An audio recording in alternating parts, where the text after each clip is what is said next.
18 British women raped by migrants staying in hotels. So we house them, we feed them, we fund everything with our taxpayers' money. They come into the hotels and then they rape our daughters or our mothers. It's 18 rapes, Gary. You're the wanker holding up signs saying refugees welcome. You're the wanker that imported this. And wankers like you, okay? Because there's so many of them. Don't let them forget it. 18 women raped. I care about those women. I don't give a fuck about some Afghani or Pakistani or Iraqi or Syrian. I care about British women.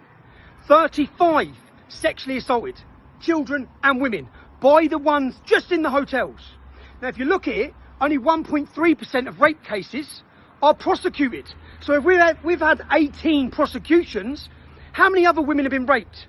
Know this, Gary, every one of those rapes is on people like you, because you're the people who shut down debate. You're the people who make the British public too scared to talk about it by branding everyone a bloody racist. Whilst your kids and your grandkids, no doubt, are in private school, in gated communities, living protected by this mess and these barbarians that you're importing. You know the Afghanis, we must help them. 100,000 just come in. 22 times more likely to rape and sexually assault than British people. You don't care, do you? Well, we care. Every one of us cares. You know the little girl who was sexually assaulted in Epping, in her school uniform?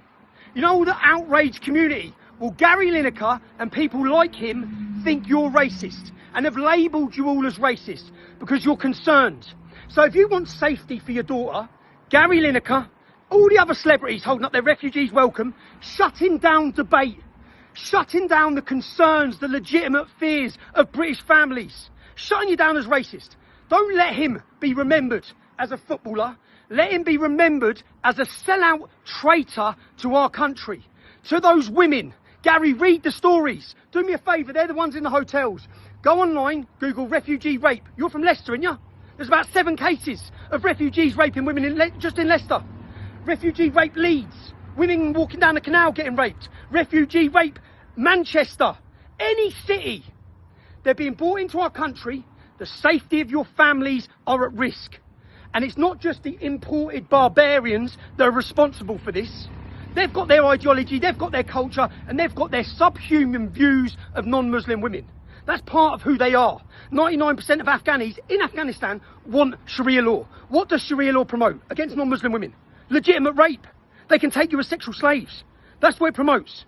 Do I blame them? That's their idea. I blame the politicians who let this happen. You see now the Conservative MP coming out saying we've got to close down the Bell Hotel, acting like he's on the right side of history. For 5 years they've been there. What have you done? Why are you talking now? Every one of us know this is happening. In towns and cities across the UK, they are literally raping their way through our country. They're responsible, so are your politicians, and so are your Gary Linekers. Every last one of them. Anyone who held up refugees welcome. Do you know why? Because none of them are refugees. They've all come through 18 safe countries. They were safe in Turkey. They're certainly safe in France. They're safe. The people like you who shut down debate are responsible. I hope you read every case that happens, because it infuriates us. Infuriates every decent British citizen. And you're on the wrong side of history.